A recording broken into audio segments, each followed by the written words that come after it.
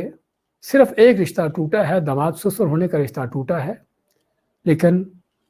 طالب علم اور استاد کا رشتہ باقی ہے، مسلمان کا مسلمان بھائی کے ساتھ رشتہ باقی ہے۔ تو ہمارے دو رشتے ابھی تک باقی ہیں، ان کو ہم نے جاری رکھنا ہے، ہم ان کو نہیں توڑنا۔ کاش کہ یہ چیز اور یہ علم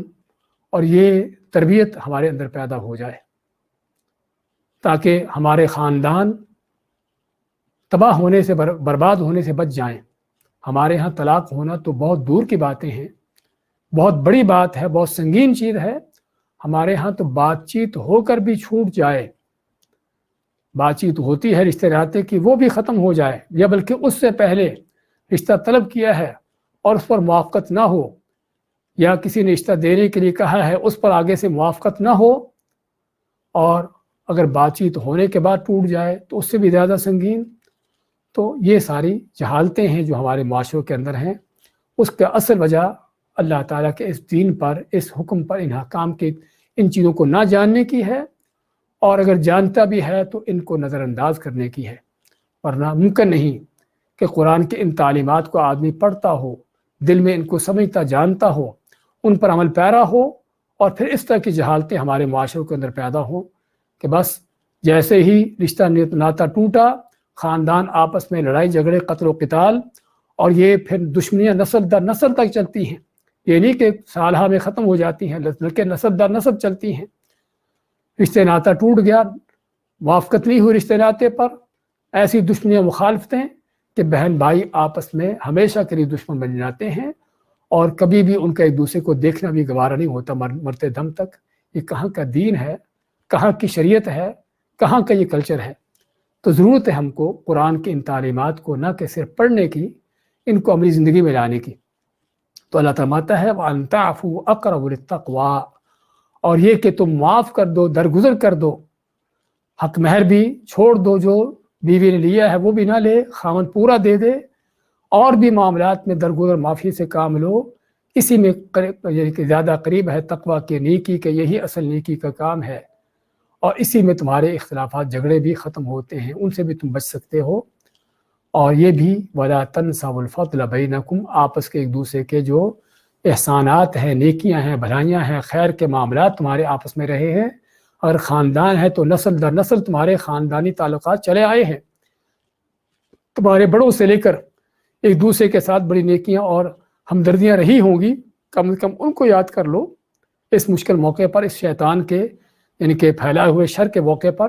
ان کو یاد کر لو، تو شاید کہ تم کو عقل آ جائے کہ تم نے کیا کرنا ہے۔ اور اگر نہیں بھی، خاندان نہیں بھی، تب بھی جس طرح ہم نے بتایا ہے کہ آپس میں رشتے ناطے تبھی طے ہوتے ہیں کہ جب کوئی تعلقات واسطے ہوتے ہیں، اور جب ایک انسان دوسرے کو اچھا دیکھتا ہے۔ تو جو اچھائیاں تم نے ایک دوسرے کو دیکھی ہیں اور بھلائیاں تم نے جو ایک دوسرے کے ساتھ کی ہیں، وہ ہمدردیاں جو تمہاری ایک دوسرے کے ساتھ رہی ہیں، ان کو اس موقع پر نہ بھولو۔ اور نہیں بھولو گے تو کیا ہے کہ شیطان دور ہو جائے گا، دل مل جائیں گے، اور اگر کوئی شرعی طور پر مل ملانے کا رستہ ہے وہ بھی تمہیں حاصل ہو جائے گا۔ اگر وہ نہیں بھی حاصل ہوا تب بھی کیا ہے، تب بھی شیطان دلوں میں نفرتیں پیدا کر کے تم کو آپس میں دشمن نہیں بنائے گا۔ اور یہ اصل اسلام کا مقصد ہے، لوگوں کو اکٹھے کرنا، ان کو ملانا، ان کے اندر قوت پیدا کرنا، دلوں کو قریب کرنا، نہ کہ دور کرنا۔ ان اللہ بما تعملون بصیر، بے شک اللہ تعالیٰ جو تم کرتے ہو اس سے پوری طرح اس کو دیکھ رہا ہے، جس میں بہت بڑی وارننگ، کس طرح کے موقعوں پر بھی تم کیا کرتے ہو، تمہاری کیا نیتیں ہیں، کیا تمہارے اعمال ہیں، کیا باتیں ہیں، ہر چیز اللہ سن رہا ہے، دیکھ رہا ہے، جانتا ہے۔ تو سوچ سمجھ کر باتیں کرو، سوچ سمجھ کر کسی پر بہتان لگاؤ، سوچ سمجھ کر کوئی الزام تراشی کرو، سوچ سمجھ کر تان و تشنیع کا، گالی گلوچ کا، اور یہ طریقہ اختیار کرو کہ کل تم کو ایک ایک چیز کا حساب دینا ہے۔ جو کائنات کا رب تم کو دیکھ رہا ہے، وہ ایسے نہیں دیکھ رہا، وہ اسی لیے دیکھ رہا ہے کہ کل تم سے اس نے پورا حساب کتاب لینا ہے اور تمہارے پورے حساب چکانا ہے، تو اس لیے تم کو دیکھ رہا ہے۔ تو اس رب کائنات کو، اس کا ڈر خوف اپنے دل میں رکھو، اس کو اپنی نظروں میں رکھو، تاکہ معاملات صحیح طریقے سے چلتے رہیں۔ ہم نے ذکر کیا تھا کہ ایک تو یہ ہے کہ یعنی کہ حق مہر کے حوالے سے عورت کو اگر بغیر حق مہر مقرر کیے اور بغیر اس سے میل ملاپ کیے صرف نکاح ہوا، اس کے بعد طلاق ہو گئی، تو وہاں پر کوئی حق مہر نہیں ہے، اور صرف عورت کو جو ہے وہ کچھ تحفے تحائف متعۃ الطلاق جس کو کہتے ہیں وہ دیا جائے گا۔ وہ کیوں دیا جائے گا؟ ہاں، تاکہ اگرچہ اس عورت سے میل ملاپ تو نہیں ہوا، لیکن نکاح ہونے سے، اور بلکہ نکاح سے پہلے صرف وہ منگنی کا یا نکاح کا پیغام جس کو ہم کہتے ہیں انگیجمنٹ کسے کہتے ہیں، اس کام سے ہی کیا ہے کہ دلوں کے اندر ایک طرح کی کوئی میل ملاپ ہو جاتا ہے، ایک دوسرے کے ساتھ رغبت پیدا ہو جاتی ہے۔ اب اللہ کی تقدیر سے وہ معاملات نہ چل سکے، طلاق ہو گئی، علیحدگی ہو گئی، تب بھی تحفے تحائف دے کر رخصت کرو، فارغ کرو، تاکہ جو ہے دل پھر بھی قریب رہیں، دور نہ ہو جائیں، اور جو دل ٹوٹا ہے خصوصاً عورت کے حوالے سے، تاکہ اس کی تھوڑی حوصلہ افزائی ہو جائے، اس کی تسلی ہو جائے، اور نہ کہ صرف یہ متعۃ الطلاق جو ہے وہ صرف اس حالت میں ہے، بلکہ اگرچہ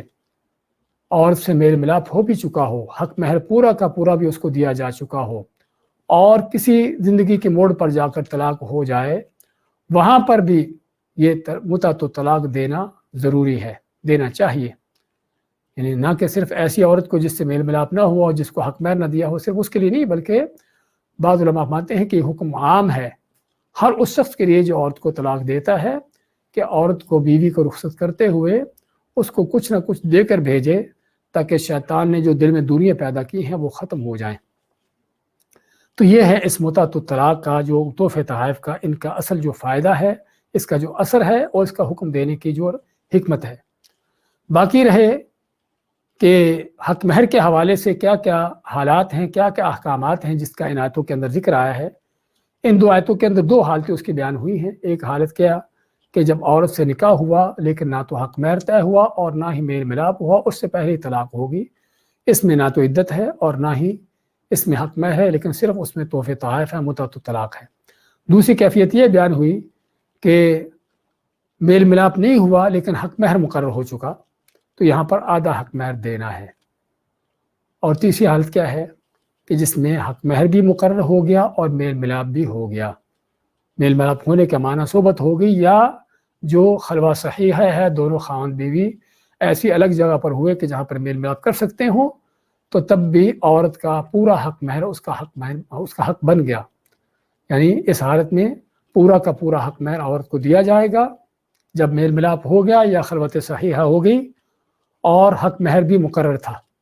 تو پورا کا پورا اس کو حق مہر دیا جائے گا۔ چوتھی حالت یہ ہے کہ حق مہر مقرر نہیں ہوا، نکاح ہوا، حق مہر مقرر نہیں ہوا اور میل ملاپ ہو گیا اور اس کے بعد طلاق ہو گئی۔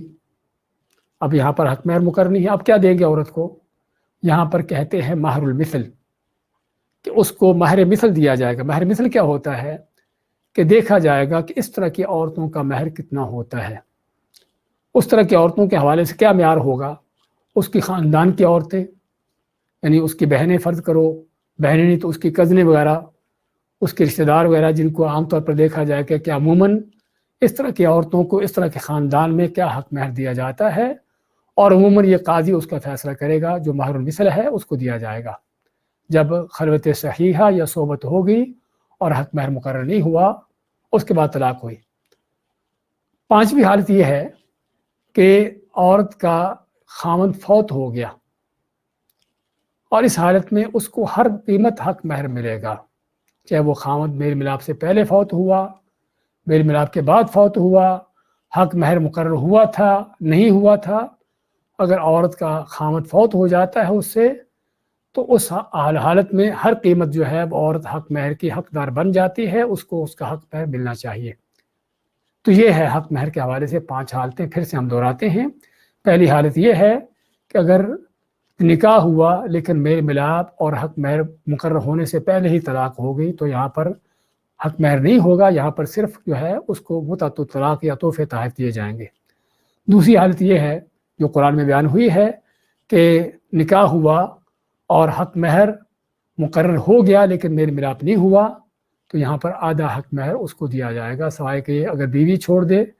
نہ لے، یا خاوند پورا دے دے، یا بیوی کا سرپرست آدھا نہ لے۔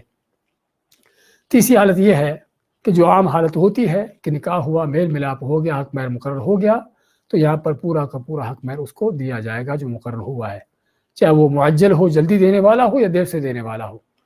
چوتھی حالت یہ ہے کہ حق مہر مقرر نہیں ہوا لیکن نکاح ہو کے میل ملاپ ہو گیا، تو یہاں پر عورت کو مہر المثل دیا جائے گا، قاضی فیصلہ کرے گا کہ اس عورت کا حق مہر کتنا ہونا چاہیے۔ اور پانچویں حالت کہ عورت کا خاوند فوت ہو گیا، تو اس حالت میں عورت جو ہے کچھ بھی کیسی بھی کیفیت کیوں نہ ہو، میل ملاپ ہوا ہو نہ ہوا ہو، اس عورت کو اس کا پورا حق مہر دیا جائے گا۔ اگر حق مہر مقرر ہوا ہے تب بھی جتنا مقرر ہوا وہ دیا جائے گا، اگر مقرر نہیں ہوا تو اس کو مہر المثل دیا جائے گا۔ تو یہ ہے حق مہر کے حوالے سے جو ان آیتوں کے اندر احکامات ذکر ہوئے ہیں۔ تو ہم پھر سے دہراتے ہیں ان آیتوں کو۔ شیطان الرجیم، لا جناح علیکم، نہیں گناہ تم پر کوئی، ان طلقتم النساء، اگر تم طلاق دیتے عورتوں کو، ما لم تمسوہن، جب تک تم ان کو چھوتے نہیں، اور تفریضوا لہن فریضہ، یا ان کے لیے کوئی حق مہر مقرر نہیں کر لیتے، ومتعوہن، اور ان کو متع دو، ان کو فائدہ دو، یعنی کو تحفے تحائف دو، علی الموسع قدرہ، کہ جو کشادگی رکھنے والا ہے اپنی حیثیت کے مطابق، وعلی المقتر قدرہ، اور جو تنگ دست ہے اس پر فرض ہے کہ اپنی حیثیت کے مطابق، متاعا بالمعروف، یہ فائدہ دینا ہوگا، یہ تحفے تحائف دینا ہوں گے، بالمعروف، دستور کے مطابق، حقا علی المحسنین، یہ حق ہے نیک لوگوں پر۔ وَإِن طَلَّقْتُمُوهُنَّ، اور اگر تم ان کو طلاق دیتے ہو، من قبل ان تمسوہن، اس سے پہلے کہ تم ان کو چھوؤ، یعنی ان سے میل ملاپ رکھو، وقد فرضتم لہن فریضہ، اور یقیناً تم ان کے لیے حق مہر مقرر کر چکے ہو، فنصف ما فرضتم، تو آدھا حق مہر جو تم نے مقرر کیا ہے ان کو دو، الا ان یعفون، مگر یہ کہ اگر وہ معاف کر دے، نہ لے آدھا بھی، او یعفو الذی بیدہ عقدۃ النکاح، یا معاف کر دے وہ شخص جس کے ہاتھ میں عقدۃ النکاح، یعنی اس کا سرپرست ہے، وہ بھی نہ لے، وہ نہ لے، یا خامد نہ لے، خامد کو آدھا دینے کے جا پورا دے دے، وَأَن تَعْفُوا أَقْرَبُ لِلتَّقْوَىٰ، اور یہ کہ تم معاف کر دو یہی قریب ہے زیادہ تقویٰ کے، وَلَا تَنْسَوْا الْفَضْلَ بَيْنَكُمْ، اور آپس کے ایک دوسرے کے اچھائی، نیکی، احسانات کو، ان چیزوں کو نہ بھولو، ان اللہ بما تعملون بصیر، بے شک اللہ تعالیٰ جو تم کرتے ہو سو پوری طرح اس کو دیکھنے والا ہے۔ بارک اللہ فیکم۔